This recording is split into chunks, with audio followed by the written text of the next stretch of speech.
Changing Landscapes Bolivia is brought to you in part by Roadrunner Magazine and Outback Motor Tech.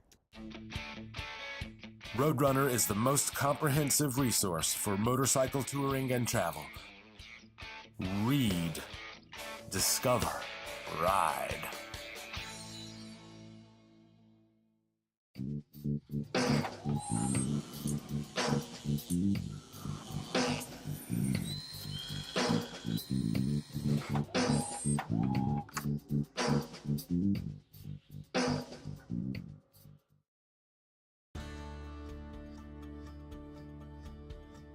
Take a landscape artist from Canada, Dominik. Put him on a motorcycle. Well, try to put him on a motorcycle and send him to Bolivia for 6 weeks to paint some stunning scenery.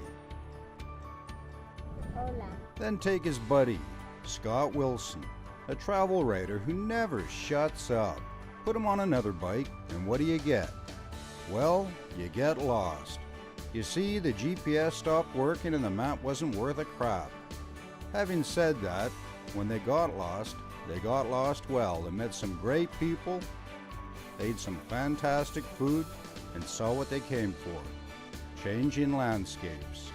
Follow along as Dominik and Scott rip through Bolivia, from the Altiplano to the Andes, from dubious river crossings to time out in the Amazon, from street carnivals to salt flats, and from a road of death to a mountain full of silver. Bolivia is a dream, an old-fashioned dream full of grinning characters, stodgy food, and where adventure is the norm. It's one of those places you'll want to go back to over and over and over again.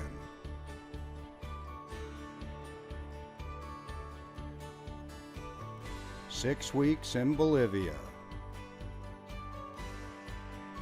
And yes, believe it or not, they're still friends. Alright, cheers. This is Changing Landscapes Bolivia. Hello and welcome. My name is Dominik, and I'm a landscape artist. And my name's Scott Wilson. I'm a filmmaker.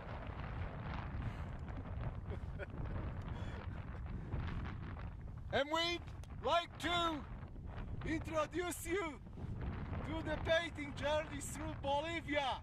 we hope you enjoy the film. Thank you for watching. Here we are in the beautiful town of Potosi in Bolivia. It's a mining town. We arrived last night amongst torrential rainfall. Today it's cleared up, beautiful blue sky, but we're going underground. We're going on the tour of the silver mines. So here we go. He's one of the guides. What's your name? Scott Wilson, It's called Wilson. de Canada. From Quebec, Vancouver. Quebec. Did he put Quebec? Yeah, Quebec. Okay. Okay. 5 minutes more, okay? You put down Quebec? No, I Yeah. A little payback here, eh? No, I just put little Canada. Polish humor in the morning. For those of you that don't know, Dominik, he's a slow wind in the morning. You know, he's like a diesel. You know, it takes a while to warm up. But I wake up early in the morning and you don't.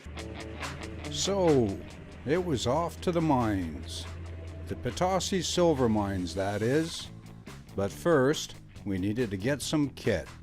See, they wouldn't let us into the mines in our designer motorcycle gear, so it was off to the warehouse for some wellies and coveralls. So what's the gun for? For the revolution. For the revolution. Yeah? All right. One size. Maybe it's Paris? Well, I'm just asking, yeah. Something smaller. This here, is this standard issue? Okay. We've been told we need bandanas, so we bought some bandanas. Good morning, friends. My name is Ronald. This morning I am in a slave. Sorry, your guide, okay? I was talking with my friends. They told me this is the best group. That's Ronald. Absolutely. Are you the best of the best of the best? Absolutely. Now we need a name for our group. What name let's put to our group? Llama Killers, Llama Fuckers, Sexy Dynamite, Sex Machines, I don't know.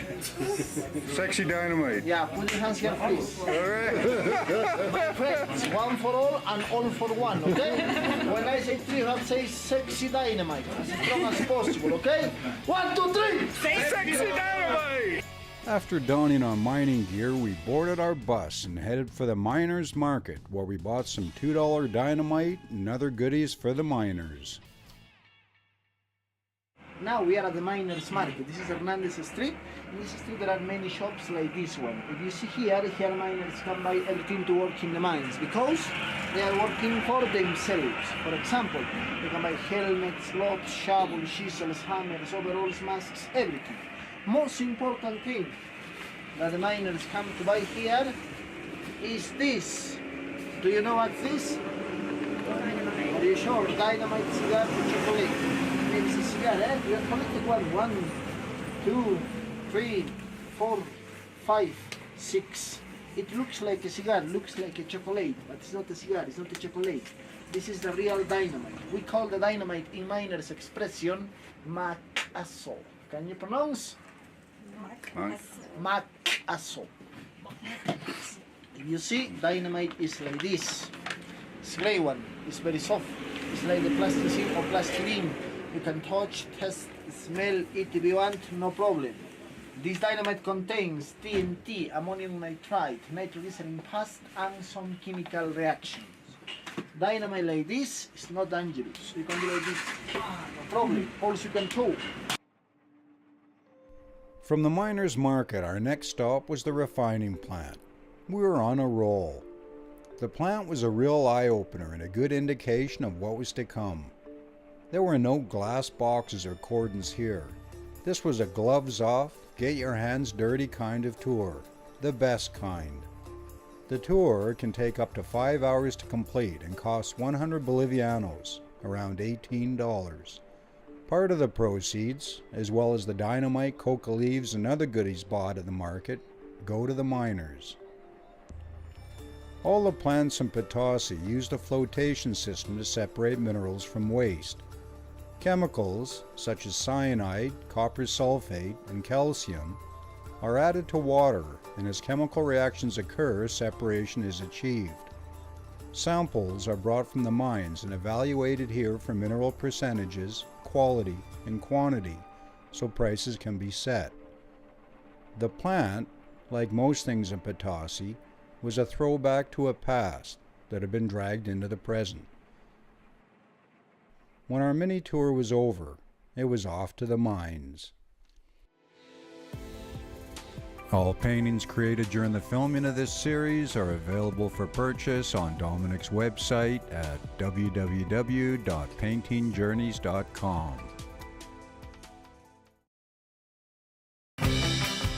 If you're enjoying the show and would like to contribute to future free programming, why not become a patron at patreon.com/Nomadic Bull. Thanks for watching.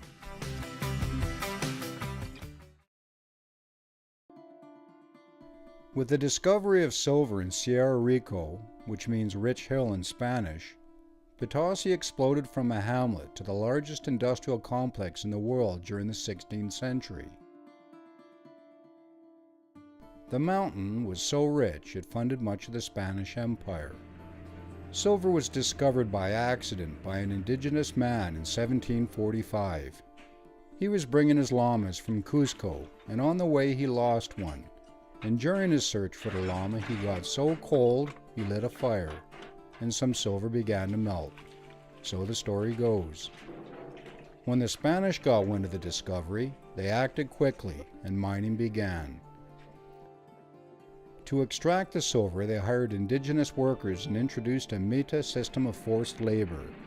The mita system originated with the Inca, who required citizens to work on public works projects for certain amounts of time each year.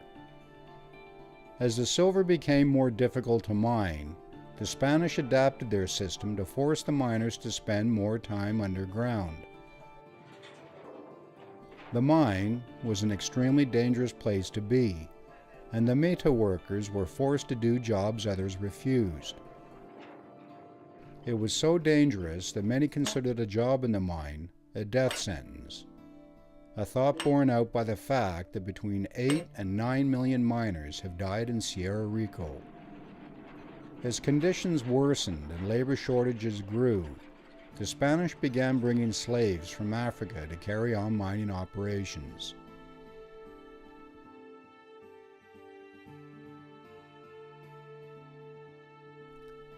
In real-world scenarios, most mines have relatively short lives.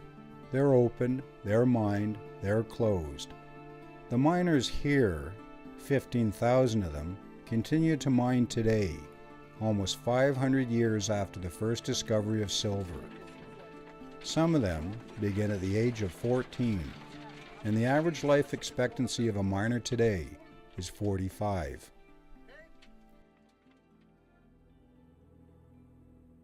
As we moved along in our little tunnel, isolated as a group, it was hard to fathom that we weren't alone. That above us, below us, all around us, miners were at work. Out of sight, in shafts, in tunnels, they were there. They were everywhere, hundreds, perhaps thousands of them. They would work alone or in groups, fill the wagons, push them to the surface, empty them, and return to the mountain.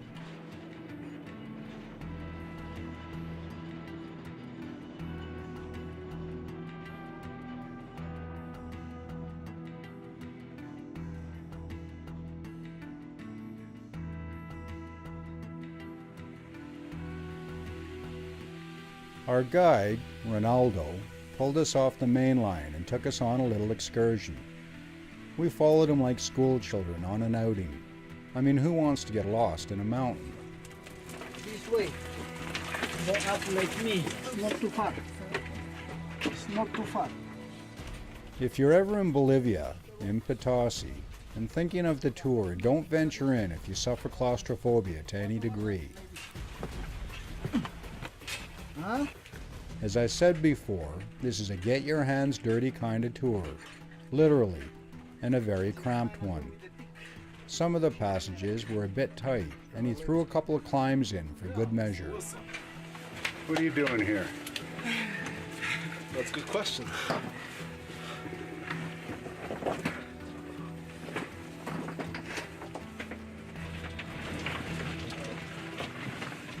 In this case, we made our way up to a miner preparing a wall for dynamite and had a little natter with him.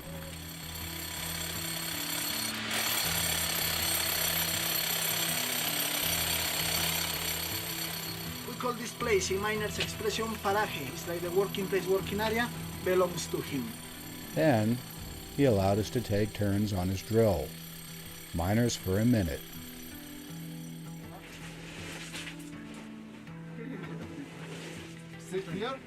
Yeah.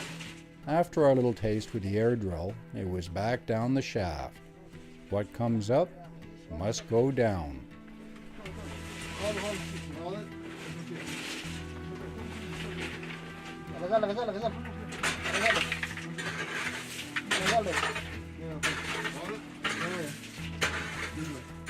We backtracked a ways, then veered off down a different tunnel so we could visit another miner.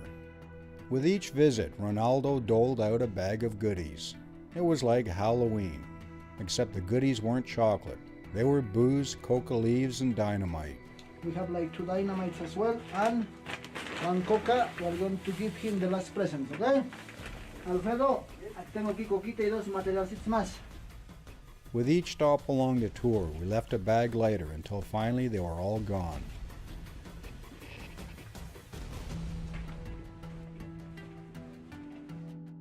There is little silver left today, so other minerals are mined by miners working in cooperatives.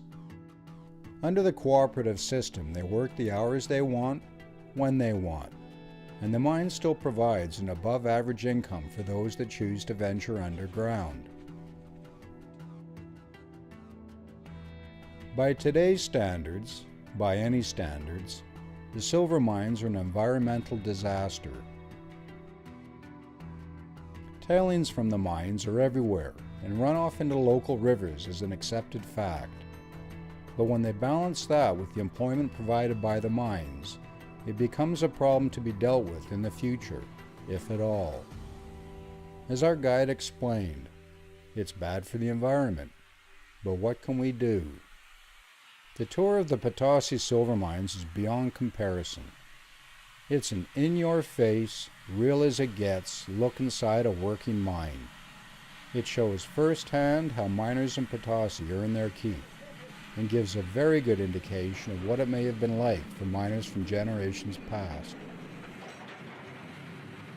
It was an incredible tour, highly recommended.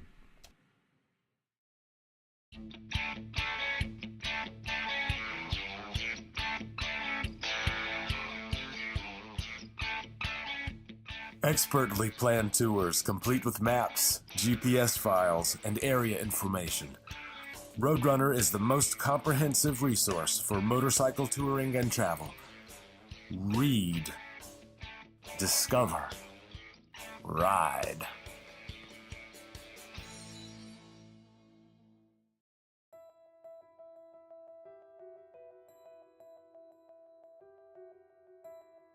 Back in town, life carried on in a typical Potosi fashion.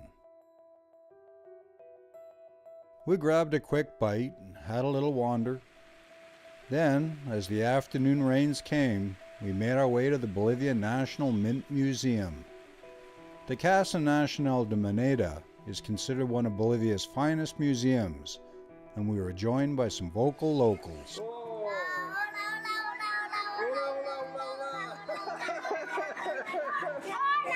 Hola! My name's Scott. I come from Canada. I come Bolivia, first time. Bolivia.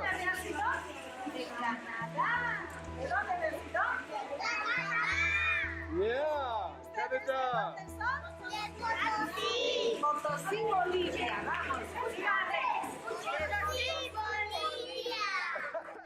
The museum is split into different exhibit areas. There is a locksmith exhibit, with amongst other things a church collection box with 12 latches opened by one key. 8, 9, 10, 11, 12.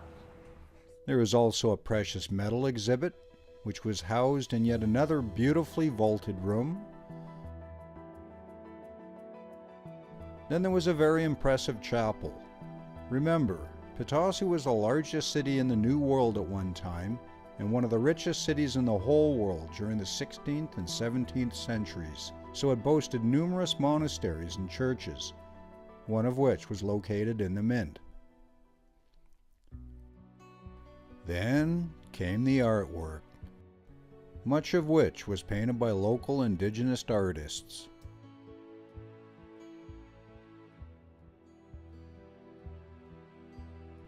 La Virgen Cielo, or the Virgin of the Mountain, is the most important piece on display and tells the tale of Potosi and how it came to be. With the Virgin depicted in the peak of Sierra Rico, it links her to Pachamama, which is how the indigenous people refer to Mother Earth. We wandered from room to room and down the halls as Dominik felt the urge. Is that studio painting, Dominik, or do you do that in the field? Just the field. And let's not forget the building itself. Built in the Baroque style, it occupies a city block and is the largest colonial building in Potosi. It took 14 years to build and was completed in 1773 at an estimated cost of $20 million in today's money. A figure that provoked Charles III of Spain to exclaim, "The whole building must be made of pure silver." Built with stone walls more than a meter thick, there are 150 different areas on 3 floors and 5 courtyards. It is an incredibly beautiful structure that doesn't show her age at all.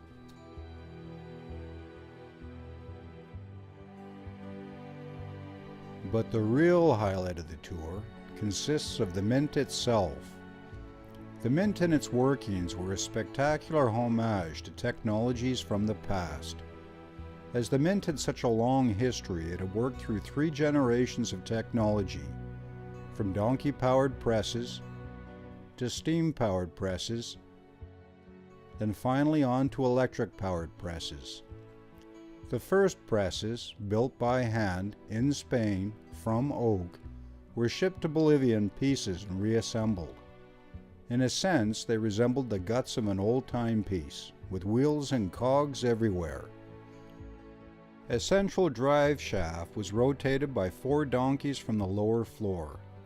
It spun a large pegged wheel, like a giant wheel of fortune, that in turn drove 4 individual presses around each station.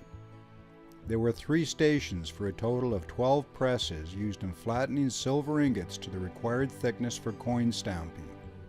Simple, yet effective. The tour took us from the oldest technology to the newest. The differences were huge, yet concepts remained the same, with single drive shafts powering adjacent machinery, this time belts instead of wooden wheels.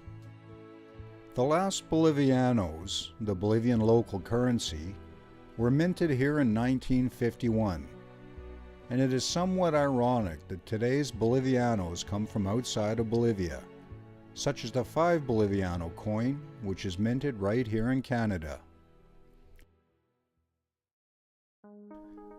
As the tour concluded, we ran into a little problem.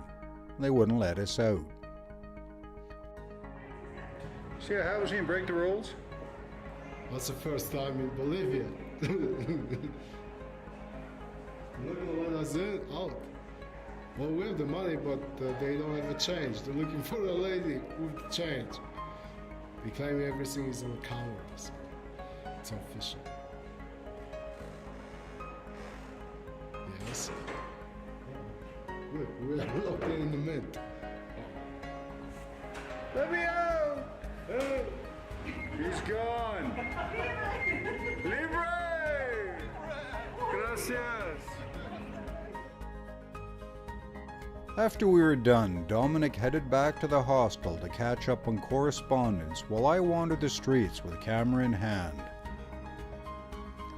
Potosi was everything we'd hoped for, and I could easily understand why it became a UNESCO World Heritage Site in 1987. Imagine a Bolivian city at 4,000 meters being cited as the world's largest industrial complex of the 16th century. Who would have thought?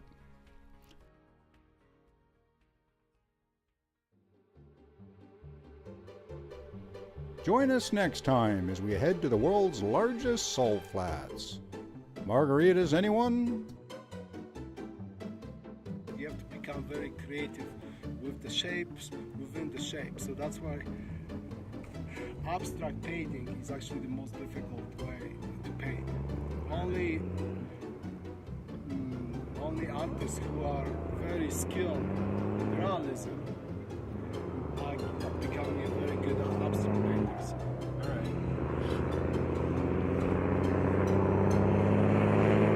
We just missed our bus.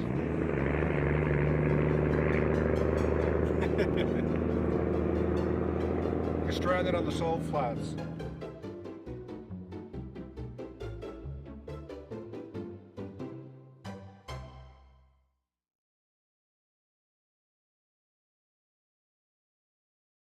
And if you enjoyed this show, here's a trailer for our upcoming Vancouver Island series.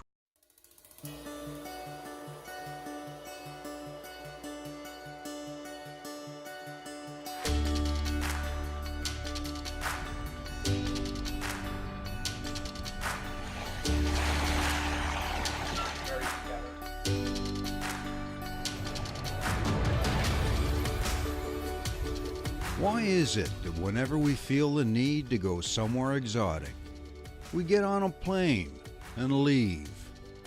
What's wrong with our own backyard? What's wrong with Vancouver Island? Well, as it turns out, nothing at all. Wasn't sure for sure that it was in fact an island. Vancouver Island is as exotic as it gets. but it's a different kind of exotic. It's not palm trees and margaritas. It's giant cedars and single malt. It's a pristine and wild exotic.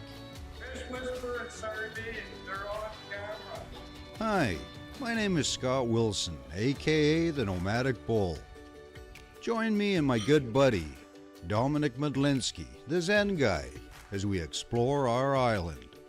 54 and 50. We'll head up north and meet Joey and learn about Cole Harbor. We'll take in a potlatch in Alert Bay and we'll ride the rails in Port Alberni. And maybe we'll just have a tipple or two. We'll meet great locals, hear fascinating stories, ride through stunning scenery, and wallow in a beautiful wilderness setting. Vancouver Island is a gem, our gem, and it's time to share it. This is Changing Landscapes Vancouver Island. So here's the Nomadic Bull and the Zen guy. And the acting base commander for CFB Esquimalt today. The museum is open to the public Monday through Friday, 10 till 3:30. And admission is by donation, well worth it. Go and check it out.